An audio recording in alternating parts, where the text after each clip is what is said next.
ನಮಸ್ತೆ. ನಾನು ನಿಮ್ಮ ಶಾಲಿನಿ ಮಾಡುವ ನಮಸ್ಕಾರಗಳು. ಕುಕ್ಕಿಂಗ್ ವಿತ್ ಪಿಜಿಗೆ ಸ್ವಾಗತ ಸುಸ್ವಾಗತ. ಇವತ್ತು ನಾವು ಮಾಡ್ತಾಯಿದ್ದೀವಿ ಒಂದು ಒಬ್ಬಟ್ಟು. ಅದಕ್ಕೆ ಏನೇನು ಬೇಕು ಅಂತ ನಿಮಗೆ ಹೇಳ್ತೀನಿ ಬನ್ನಿ. ಇವಾಗ 2 ಕಪ್ ಕಡಲೆಬೇಳೆ, ಮೈದಾ, ಏಲಕ್ಕಿ, 1 ಅಚ್ಚು ಬೆಲ್ಲ ತೊಗೊಂಡಿದ್ದೀನಿ, ಅಷ್ಟೇ ಸಾಕಾಗುತ್ತೆ. ಇವಾಗ ನಮಗೆ ಮೇಯ್ನಾಗಿ ಇವಾಗ ಮಾಡಬೇಕಾಗಿರೋದು ಇವಾಗ 2 ಕಪ್ ಇದೆಯಲ್ಲ ಅಲ್ಲಿ ಕಡಲೆಬೇಳೆ, ಅದನ್ನ ಇವಾಗ ಬೇಯಿಸ್ಬೇಕು, ಚೆನ್ನಾಗಿ ಬಾಯ್ಲ್ ಮಾಡಬೇಕು. ಚೆನ್ನಾಗಿಂದ ಫುಲ್ಲು ಸ್ಮ್ಯಾಶ್ ಮಾಡಬಾರ್ದು, ಸ್ವಲ್ಪ ಬೆಂದಿದ್ರೆ ಸಾಕು. ಅದಾದಮೇಲೆ ಇವಾಗ ಅದಕ್ಕೆ ಕುಕ್ಕರಲ್ಲಿ ಹಾಕಿ ಚೆನ್ನಾಗಿ ಬಾಯ್ಲ್ ಮಾಡಿಸೋಣ ಬನ್ನಿ. ಒಬ್ಬಟ್ಟು ಅಂದರೆ ತುಂಬ ಕಷ್ಟ ಅಂತ ಅಂದ್ಕೋತಾರೆ, ಬಟ್ ಟ್ರೈ ಮಾಡಿ, ತುಂಬಾ ಈಸಿ ಇರುತ್ತೆ. ಇವಾಗ ಬನ್ನಿ ಒಂದು ಕುಕ್ಕರ್ ತೊಗೊಳ್ಳೋಣ. ಕುಕ್ಕರ್ಗೆ ಇವಾಗ 2 ಕಪ್ ಕಡಲೆಬೇಳೆ ಇತ್ತಲ್ಲ, 2 ಕಪ್ ಕಡಲೆಬೇಳೆ ಹಾಕ್ತಾಯಿದ್ದೀನಿ ಇವಾಗ ನಾನು. ಅದಾದಮೇಲೆ 2 ಕಪ್ ಕಡಲೆಬೇಳೆಗೆ ನಾವು ಅದೇ ಕಪ್ ಮೆಜರ್ಮೆಂಟ್ ತೊಗೊಂಡು 5 ಕಪ್ಪು ವಾಟರ್ ಹಾಕಬೇಕು. ಕೌಂಟ್ ಹಾಕ್ಕೊಳ್ಳಿ. ಇದು ಫಸ್ಟ್ನೇದು ಹಾಕಿದ್ದೀನಿ, ಇವಾಗ 2ನೇದು ಹಾಕ್ತಾಯಿದ್ದೀನಿ. ಇದು 2ನೇ ಕಪ್ಪು.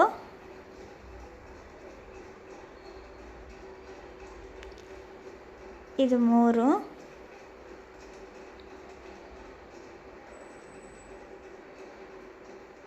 4,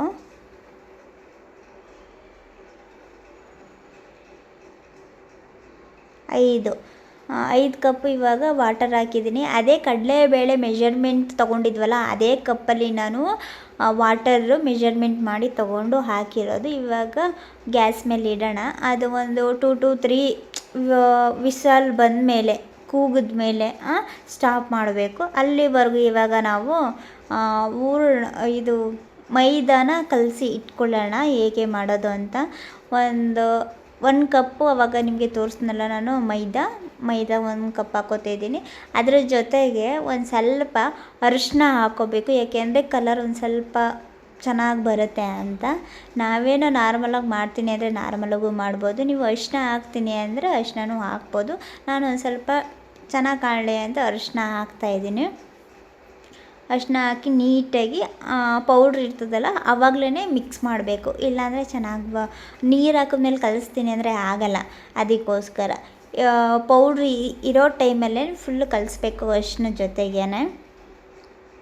ಚೆನ್ನಾಗಿ ಮಿಕ್ಸ್ ಮಾಡಿ, ಚೆನ್ನಾಗಿ ಮಿಕ್ಸ್ ಆದಮೇಲೆ ವಾಟರ್ ನಿಮಗೆ ಎಷ್ಟು ಬೇಕೋ ಅಷ್ಟೇ ವಾಟರ್ ಹಾಕಿ, ನಿಧಾನಕ್ಕೆ ಸ್ವಲ್ಪನೇ ವಾಟರ್ ಹಾಕಿ ನಿಧಾನಕ್ಕೆ ಕಲಿಸ್ಕೊಳ್ಳಿ. ಅದು ತುಂಬ ಸ್ಮೂತ್ ಇರಬೇಕು. ಹೋಳಿಗೆಗೆ ತುಂಬ ಗಟ್ಟಿಯಾದರೆ ಚೆನ್ನಾಗಿರಲ್ಲ. ಚಪಾತಿ ಲಟ್ಟಿಸ್ತೀವಲ್ಲ ಆ ಥರ ಚೆನ್ನಾಗಿರಲ್ಲ, ತುಂಬ ಸ್ಮೂತಾಗಿರಬೇಕು. ಈ ಥರ ನಾನು ತೆಗಿತಿದ್ದೀನಲ್ಲ, ಈ ಥರ ಸ್ಮೂತಾಗಿದ್ದರೆ ಚೆನ್ನಾಗಿ ಬರುತ್ತೆ ಒಬ್ಬಟ್ಟು, ಇಲ್ಲಾಂದರೆ ಚೆನ್ನಾಗಿ ಬರೋಲ್ಲ. ಇದು ಚಪಾತಿ ರೀತಿ ಆಗಿಬಿಡುತ್ತೆ ಇಲ್ಲಾಂದರೆ, ಅದಕ್ಕೋಸ್ಕರ ಇದೊಂದು ಸ್ವಲ್ಪ ಹೊತ್ತು ಹಾಗೇ ಬಿಡೋಣ. ಇವಾಗ ಮಿಕ್ಸಿ ಜಾರ್ ತೊಗೊಳ್ಳಿ. ಇವಾಗ ಕಡಲೆಬೇಳೆ ಚೆನ್ನಾಗಿ ಬೆಂದಿದೆ, ಕಡಲೆಬೇಳೆ ಎಲ್ಲ ನೀರನ್ನು ಸೋರಿಸಿದ್ದೀನಿ ನೀಟಾಗಿ. ಅದಾದಮೇಲೆ ಮಿಕ್ಸಿ ಜಾರ್ಗೆ ಆಲ್ರೆಡಿ ನಾನು ಕಡಲೆಬೇಳೆ ಹಾಕಿಟ್ಟಿದ್ದೀನಿ. ಇವಾಗ ಬೆಲ್ಲನೂ ಹಾಕ್ತಾಯಿದ್ದೀನಿ. ಬೆಲ್ಲ 2 ಮಿಕ್ಸ್ ಮಾಡಿ ಹಾಕ್ತಾಯಿದ್ದೀನಿ ನಾನು ಬೆಲ್ಲ ಒಂದು ಸ್ವಲ್ಪ ಕೆಚ್ಚಿಬಿಟ್ಟು ಹಾಕ್ತಿದ್ದೀನಿ, ಪುಡಿ ಮಾಡಿ. ಓಕೆನಾ? ಈ ಥರ ಸಣ್ಣದಾಗಿ ಆಡಿಸ್ಕೋಬೇಕು ನೀಟಾಗಿ, ಈ ಥರ ಬರಬೇಕು. ಅದಾದಮೇಲೆ ನಾನು ಎಲ್ಲನೂ ಆಡಿಸಿ ಎಲ್ಲನೂ ಒಂದು ಬಟ್ಲಿಗೆ ಹಾಕಿಟ್ಟಿದ್ದೀನಿ. ಇವಾಗ ಕಾಯಿ ತುರಿ ಹಾಕ್ತಾಯಿದ್ದೀನಿ. ಕಾಯಿ ತುರಿ ಹಾಕಿದ್ರೆ ಇನ್ನೂ ಗಟ್ಟಿ ಆಗುತ್ತೆ ಚೆನ್ನಾಗಿ. ಇವಾಗ ಮಿಕ್ಸಿಯಲ್ಲಿ ಆಡಿಸಿರೋದ್ರಿಂದ ನಮಗೆ ಒಂದು ಸ್ವಲ್ಪ ಗಟ್ಟಿ ಇರಲ್ಲ, ಒಂದು ಸ್ವಲ್ಪ ತೆಳ್ಳಗಿರುತ್ತೆ ಅಲ್ವಾ? ಅದಕ್ಕೋಸ್ಕರ ನಿಮ್ಗೆ ಎಷ್ಟು ಕಾಯಿ ಬೇಕೋ ಅಷ್ಟು ಹಾಕ್ಕೊಳ್ಳಿ, ನಿಮಗೆ ಹೆಂಗಿಷ್ಟ ಆಗುತ್ತೋ. ಇವಾಗ ಹೂರಣ ನಾವೆಲ್ಲ ಕಲಸಿಟ್ಟಿದ್ವಲ್ಲ ಮೈದಾ ಎಲ್ಲನೂ ನೀಟಾಗಿ ಇವಾಗ ತೊಗೊಳ್ಳಿ. ಅದು ತೊಗೊಂಡು ಒಂದೊಂದು ಸ್ವಲ್ಪನೇ ತೊಗೊಳ್ಳಿ, ಅದನ್ನ ಚೆನ್ನಾಗಿ ತಟ್ಟಿ. ಓಕೆನಾ? ಮೈದಾ ಅಷ್ಟೇ ತಟ್ಟಿ. ಇವಾಗ ಫಸ್ಟು ನೀಟಾಗಿ ತಟ್ಟಬೇಕು ಕೈಯಲ್ಲೇ.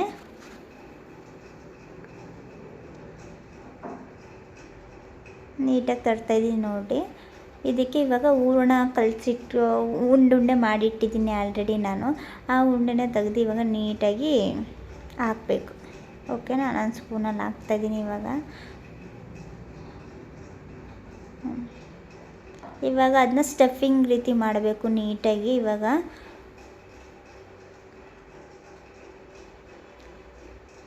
ನೀಟಾಗಿ ಇವಾಗ ಸ್ಟಫಿಂಗ್ ಮಾಡಬೇಕು.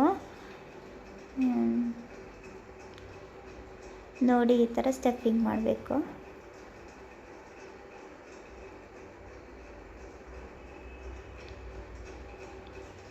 ಈ ಥರ ನೀಟಾಗಿ ಮಾಡಿ ಅದಾದಮೇಲೆ ಇವಾಗ ತಟ್ಟಬೇಕು. ಅದನ್ನ ಫುಲ್ಲು ಅಗಲ ಮಾಡಬೇಕಲ್ವ, ಅದಕ್ಕೋಸ್ಕರ ಒಂದು ಸ್ವಲ್ಪ ಎಣ್ಣೆ ಹಾಕ್ಕೊಳ್ಳಿ ಕೈಗೆ. ನೀಟಾಗಿ ಕೈಗೆ ಎಣ್ಣೆ ಹಾಕ್ಕೊಂಡು ಮಾಡಿ, ಇಲ್ಲಾಂದರೆ ಕೈಗೇ ಅಂಟ್ಕೊಬಿಡುತ್ತೆ. ಇಲ್ಲಾಂದರೆ ಮೈದಾ ಅಲ್ವಾ, ಅದರಿಂದ ಕೈಗೆ ಅಂಟ್ಕೊಳ್ಳುತ್ತೆ, ಆವಾಗ ಚೆನ್ನಾಗಿ ಬರೋಲ್ಲ, ಕಿತ್ತೋಗ್ಬಿಡುತ್ತೆ ಫುಲ್ಲು. ಎಣ್ಣೆ ಹಾಕ್ಕೊಂಡೆ ಫುಲ್ಲು ತಟ್ಟಬೇಕು, ಇಲ್ಲಾಂದರೆ ಕಷ್ಟ ಆಗುತ್ತೆ.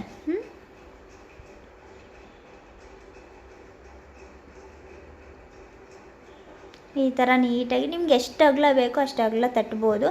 ನಾವು ಮಾಡೋದು ಇಷ್ಟು ಅಗಲನೇ, ಸಣ್ಣದಾಗಿ ಮಾಡ್ತೀವಿ ನಾವು. ಮೀಡಿಯಮಾಗಿ ಇರಬೇಕು, ಆ ರೀತಿ ಮಾಡ್ತೀವಿ ಒಬ್ಬಟ್ಟು. ಬೇರೆ ಕಡೆ ಎಲ್ಲ ಚಪಾತಿ ಮಾಡ್ತೀವಲ್ಲ ಆ ರೀತಿನೂ ಮಾಡ್ತಾರೆ. ಇವಾಗ ಒಂದು ಪ್ಯಾನ್ ಇಟ್ಟಿದ್ದೀನಿ, ಇವಾಗ ಬಿಸಿ ಆಗಲಿ ಅಂತ. ಬಿಸಿ ಆಗಿದೆ. ಇವಾಗ ನಾವು ತಟ್ಟಿರ್ತೀವಿ ಅಲ್ಲ, ಒಬ್ಬಟ್ಟು ತಟ್ಟಿದ್ದೀವಿ ಅಲ್ಲ, ಅದನ್ನ ಇವಾಗ ನೀಟಾಗಿ ಅದ್ರ ಹಾಕ್ಬೇಕು. ಅದಕ್ಕೆ ನೀಟಾಗಿ ಚೆನ್ನಾಗಿ ಒಂದು ಸ್ವಲ್ಪ ಬಿಸಿ ಆದಮೇಲೆ ಆ ಪೇಪರ್ ತೆಗಿಬೇಕು. ಅಲ್ಲಿ ಪೇಪರ್ ಇದೆಯಲ್ಲ, ಆ ಪೇಪರ್ ತೆಗಿಬೇಕು ನೀಟಾಗಿ. ಪೇಪರ್ ನೋಡಿ ಇವಾಗ ತೆಗ್ದಾದ್ಮೇಲೆ ಎಷ್ಟು ನೀಟಾಗಿ ಕೂತಿದೆ ಅಂತ. ಈ ಥರ ಕೂತಿದೆ. ಇವಾಗ ಅದು ಚೆನ್ನಾಗಿ ಬೇಯಲಿ. ಚೆನ್ನಾಗಿ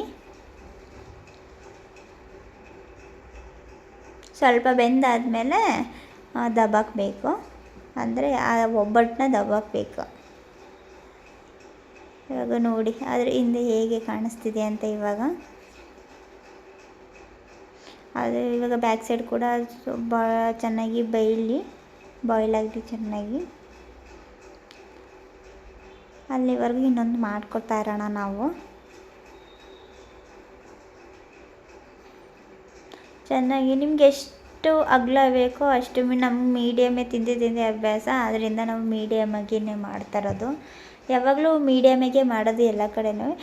ಒಂದೊಂದು ಊರು ಸೈಡು ಫುಲ್ಲು ಚಪಾತಿ ಮಾಡ್ತೀವಲ್ಲ ಆ ರೀತಿಯೇ ಫುಲ್ ಅಗಲಾಗೆ ಮಾಡ್ತಾರೆ. ಬಟ್ ನಮ್ಮ ಮನೇಲಿ ಅಭ್ಯಾಸ ಆಗಿರೋದು ಇದೇ ರೀತಿ, ಅದರಿಂದ ಇದೇ ರೀತಿಯೇ ಮಾಡ್ತಾಯಿದ್ದೀನಿ ನಾನು. ನೀಟಾಗಿ ಆ ಪೇಪರ್ನ ಒಂದು ಸ್ವಲ್ಪ ಅದ್ರ ಅಂಚು ಮೇಲೆ ಇಟ್ಬಿಟ್ಟು ಅದಾದಮೇಲೆ ರಿಮೂವ್ ಮಾಡಬೇಕು. ಓಕೆನಾ? ಇದು ಸೆಕೆಂಡ್ನೇದು. ಇದು ಚೆನ್ನಾಗಿ ಬೇಯ್ತಿದೆ.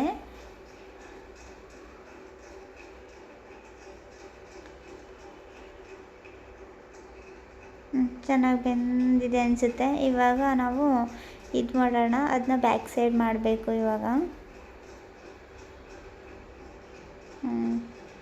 ನೋಡಿ ಈ ಥರ ಎಷ್ಟು ಚೆನ್ನಾಗಿ ಬಂದಿದೆ ಅಲ್ವಾ? ನೋಡಿ ಈ ಥರ ಆಗಿದೆ. ಈ ಥರ ಸ್ಮೂತಾಗಿರಬೇಕು, ಇಲ್ಲಾಂದರೆ ತಿನ್ನೋಕ್ಕೂ ಇಷ್ಟ ಆಗಲ್ಲ. ಯಾವ ಥರ ಬಂದಿದೆ ನೋಡಿ. ಎಷ್ಟು ಟೈಮಿಂಗ್ಸಲ್ಲಿ ಮಾಡಿದ್ದೀವಿ ಅಂದರೆ, ಇಲ್ಲ ಅಂದರೂ ಒಂದು 30 ಮಿನಿಟ್ಸ್ 45 ಮಿನಿಟ್ಸಲ್ಲಿ ಮುಗಿಸ್ಬೋದು ಈ ಅಡುಗೆನ ಆರಾಮಾಗಿ. ತುಂಬ ಕಷ್ಟ ಅಂತಾರೆ, ಏನು ಕಷ್ಟ ಏನು ಕೂಡ ಕಷ್ಟ ಆಗಲ್ಲ, ಆರಾಮಾಗಿ ಮಾಡ್ಬೋದು. ನಮ್ಗೆ ಆಸೆ ಆಗುತ್ತೆ ಒಂದೊಂದು ಸತಿ ಪಿ ಜಿಲಿರ್ತೀವಿ, ಎಲ್ಲಾದರೂ ಹಾಸ್ಟೆಲಲ್ಲಿರ್ತೀವಿ, ಆರಾಮಾಗಿ ಮಾಡ್ಕೊಂಡು ತಿನ್ಬೋದು ನೋಡಿ. ಮತ್ತು ಈ ವಿಡಿಯೋ ನಿಮಗೆ ಇಷ್ಟ ಆಗಿದರೆ ಲೈಕ್ ಮಾಡಿ, ಶೇರ್ ಮಾಡಿ, ಕಮೆಂಟ್ ಮಾಡಿ. ಯಾರು ಹೊಸ್ದಾಗಿ ಈ ವಿಡಿಯೋನ ನೋಡ್ತಾ ಇದ್ದೀರೋ ಚಾನಲ್ನ ಸಬ್ಸ್ಕ್ರೈಬ್ ಮಾಡಿ ಅಂತ ಕೇಳ್ಕೊತಾ ಇದ್ದೀನಿ.